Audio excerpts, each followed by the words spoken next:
Yeah, you would think if a game is nominated for music, it's a game that stands out, that the music stands out, that when you think about that game, you think about the music.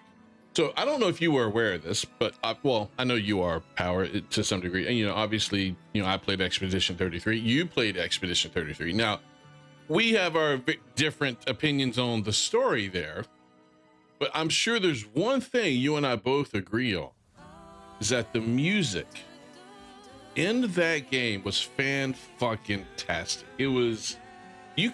I don't know if I've played a game in recent history that had better music. I can't recall off the top of my head. Now that doesn't say a lot because of my memory and the way it is, but I mean the music and just the way they framed everything together, man, it was incredibly well done. Like you would do some of those boss fights, and when that music hit and just dropped right when the fight was starting to go, holy shit! Sometimes I didn't want to fight. I wanted to sit there and listen and actually get lost in the moment because it was just that well done. So they got snubbed. I think it was the Grammys or whatever. They came out with like the best music in the game, and they got snubbed. And so there was a video put out by someone called the Veteran Joystick. I just happened to see it, and I thought about making a video about this, but since he did it, then I kind of would just rather react to what he was saying. So I want to look at that real quick because I can't believe that they got snubbed, man. Of all the games to get snubbed for an award that is purely based on music, Expedition 33 would not have been one I thought would be snubbed. I got no proof. This is me speculating. I believe there's ulterior motives behind why they got snubbed. If you're a Hollywood actor that's not very popular because of certain opinions, you might be put on a gray list. You may have roles limited. You may not be nominated for certain awards. And if you are nominated, there's no way in hell you're winning it. I do wonder if because the backlash not backlash, the big shadow the Expedition 33 put onto the gaming industry, put onto Ubisoft, because this was made by former Ubisoft devs. They show that you can take a small team and a small budget and make a AAA game instead of having to spend the 100 to 200 millions of dollars and the hundreds of people on a team that a lot of the Western developers seem to do. You know what I mean? For the last 12 months, a Eurogamer reviewer has apparently been haunted by the 5-star review that he gave to Dragon Age The Veilguard. His words are, "It plagues me." His review called it the best Dragon Age and the best BioWare game he's ever played. 5 out of 5. So the question is, was this guy smoking something when he played the game? Was he drunk? Was who made Dragon? EA. Was it EA made Dragon Age Veilguard? I mean, did they have a hand in influencing this guy's review? I mean, I just don't know how you would say it's like a 10 out of 10 or whatever. It's the best game they ever made. I just don't see how you would have that opinion. Perfect score, a masterpiece. 1 year later, he admits he doesn't think it's a 5-star game, doesn't think it's BioWare's best, says it's been haunting him for the last 12 months. Yet the score's still up, still there, still misleading people. But it gets worse. The same week... You would think if he really felt that way, he'd take the score down. But maybe he can't. Maybe he can't.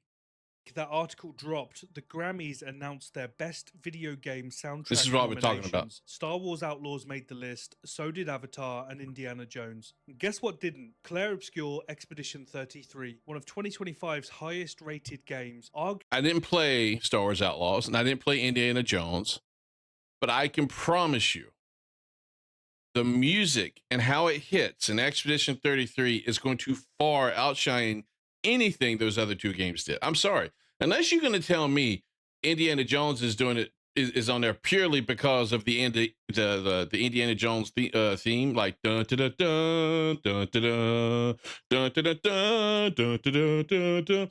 If that's the only fucking reason it's there, get the fuck out of here. What the hell are you doing? That's ridiculous.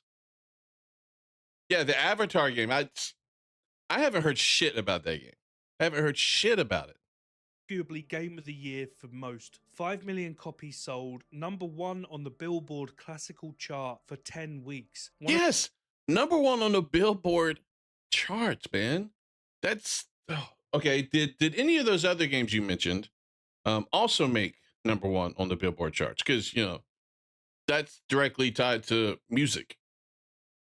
Just saying. I don't think they did.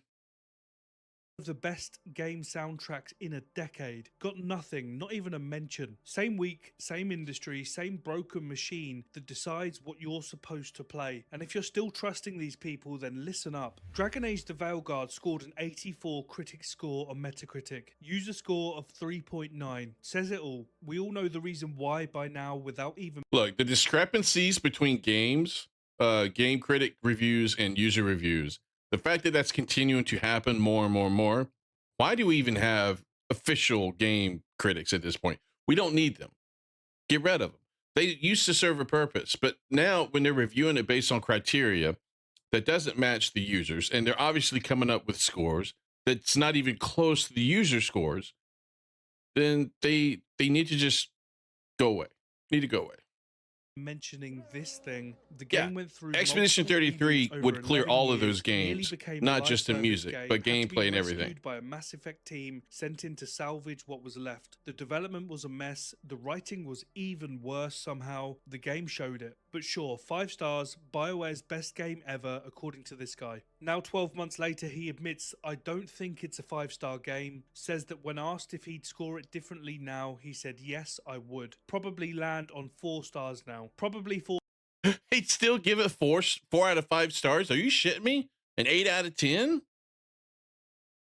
4 stars maybe, but he's not sure. What he is sure about is it's haunted him, plagues him, been thinking about it for 12 months. Poor bloke, 12 months of torment. Still won't change the score though, because apparently... Here's what I don't understand. It'd be one thing if he really thought that it was a 2 out of 5 or 1 out of 5. But he just said it was a 4 out of 5. It'd probably land on a 4 out of 5 instead of a 5 out of 5. Why is that 1 point difference keeping him up at night, like haunting him for 12 months? That just doesn't connect for me. The Eurogamer's policy is reviews are a snapshot in time. You can't alter them, not something they do. And of course they don't, right? It's a convenient policy when your snapshot's bordering on a lie. They could add an editor's note, a correction, something that says they got this wrong. But no, the 5-star review sits there still recommending the game, still calling it BioWare's best, still misleading people who stumble across it looking for guidance. So why'd he give it 5 stars in the first place? Because the system's designed to produce exactly this result. Publishers fly critics to preview events months before release, controlled environments, curated slices of the game. These journalists then leave and say... Okay, he's talking a lot about Veilguard. Of course they do, they have to. No, we talking about Expedition 33. Massive RPGs, days to hit the embargo date, race to publish first because being first means traffic and traffic means money. You play the game, you write it, you score it, you move on as quickly as possible. And if the game's got problems that only show up after a dozen hours or in the real world conditions that we actually experience, they miss them or they don't have time to think about them. The fact that publishers can pick and choose who they give all this inside access to, I think unfortunately leads to access journalism, essentially. Where people don't want to give you negative feedback or negative criticism.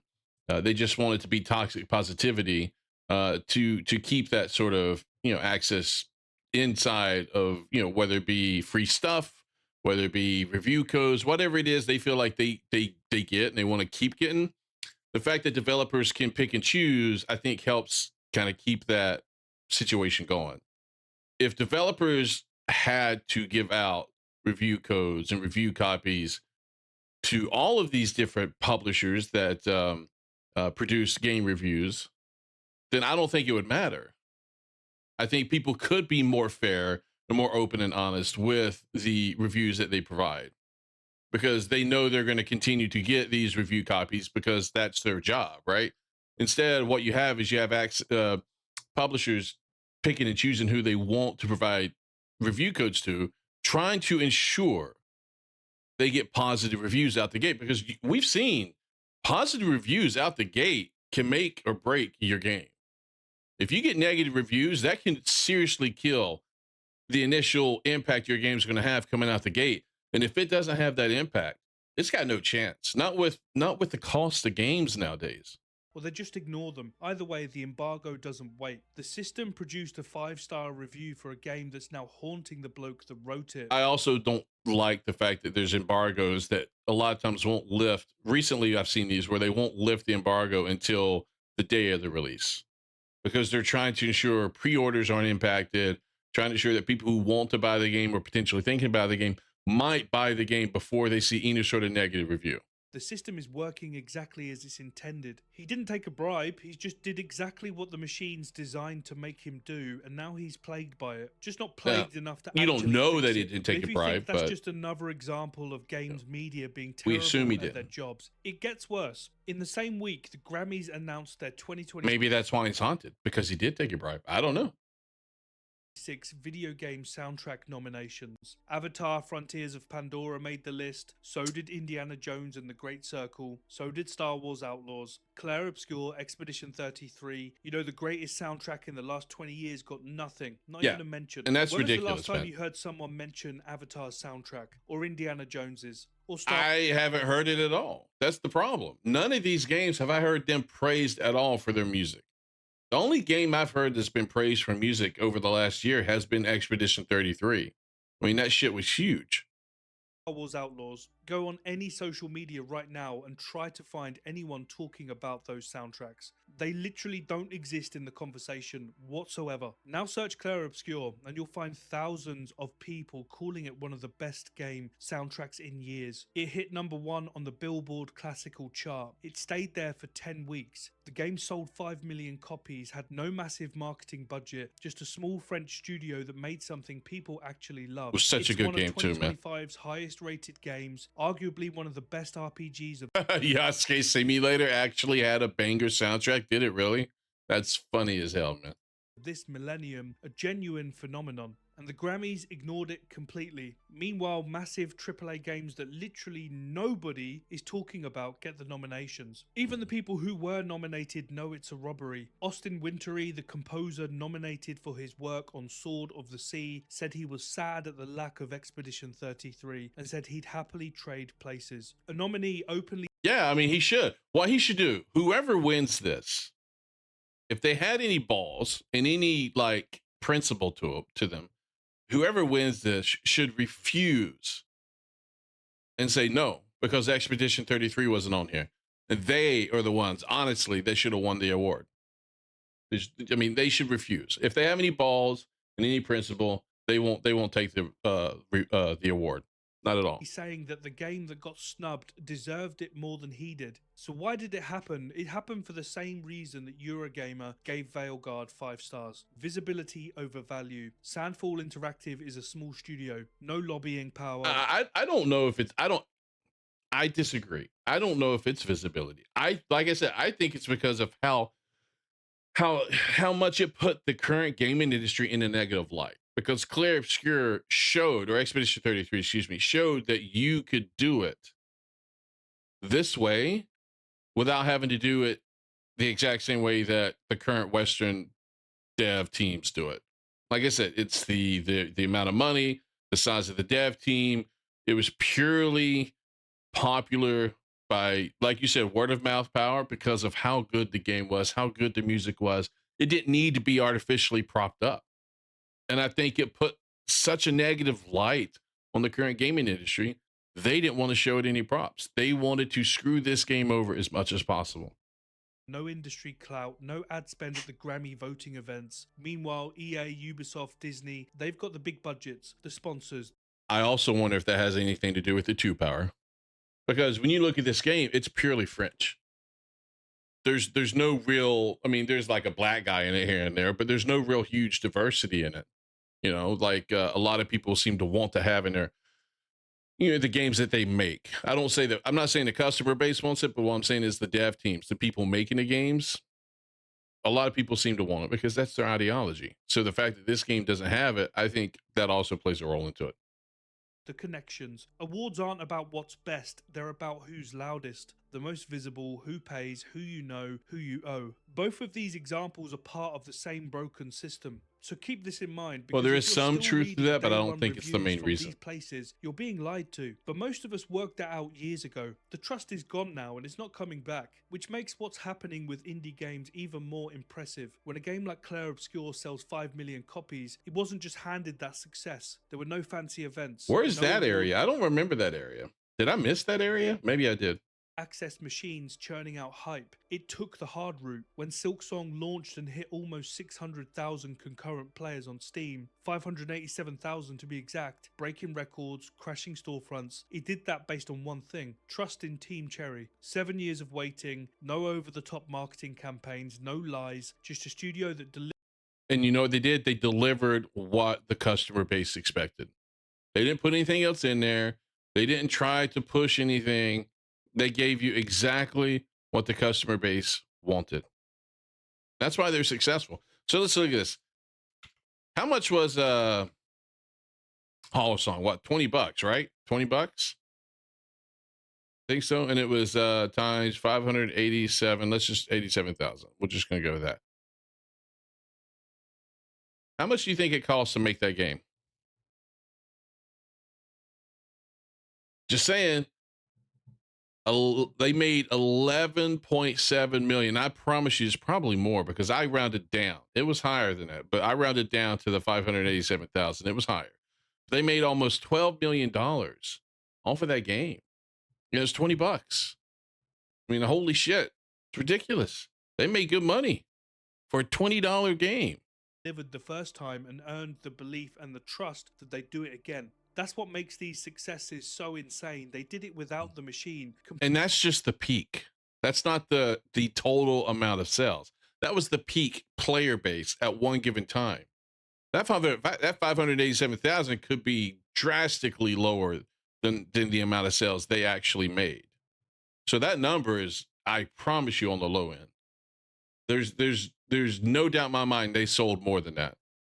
Completely separate of it. They weren't just handed a free pass, just quality and honesty. That's all that matters, and the contrast couldn't be clearer. But here's the uncomfortable bit: the system hasn't changed, and it likely never will, because that would mean admitting they've been misleading us for decades. Eurogamer's 5-star review is still up, and that won't change. The Grammys still gave nominations to games nobody's talking about. Nothing's different. I swear, with her outfit, what's different?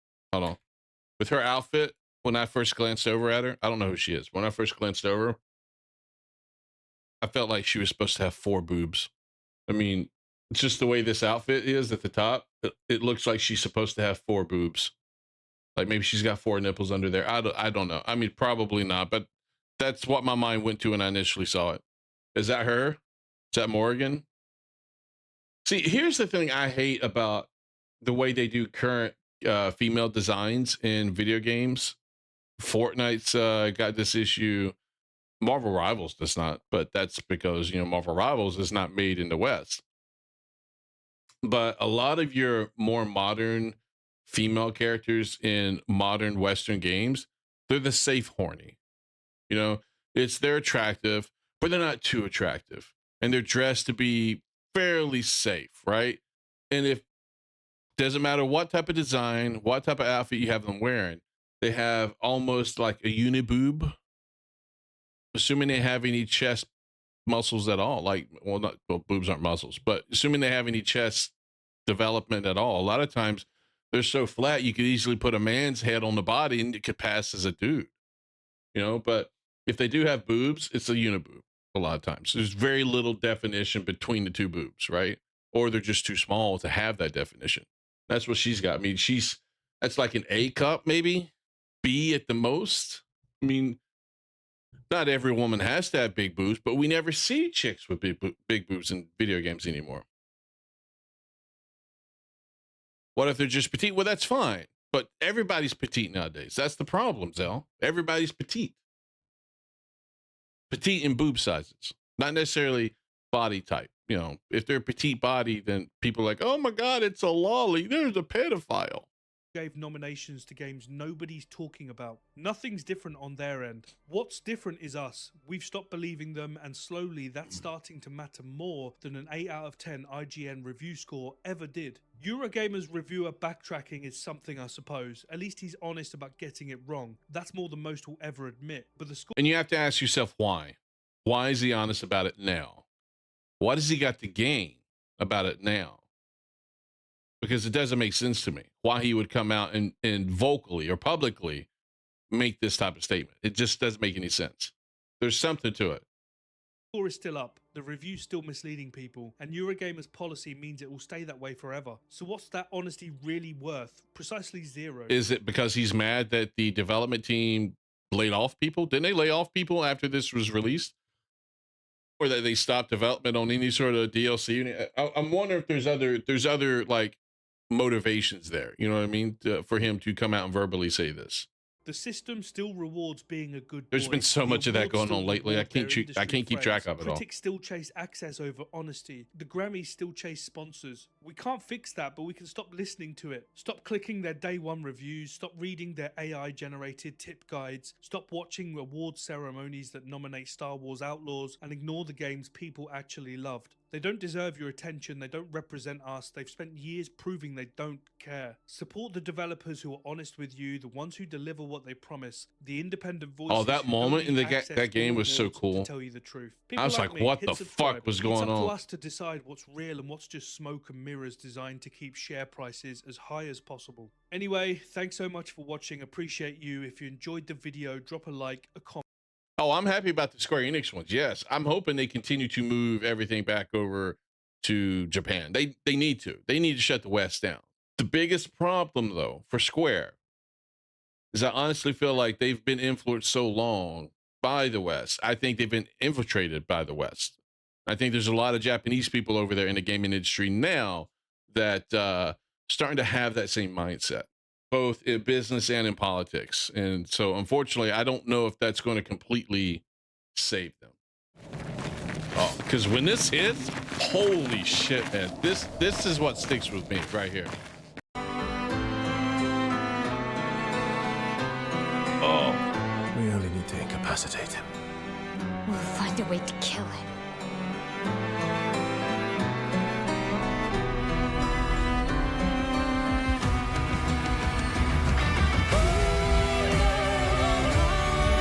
Man, when this first happened in the game, the chills, I was so overwhelmed, I was not ready for the battle to immediately take off. So little for us. When that hit, man, oh my God.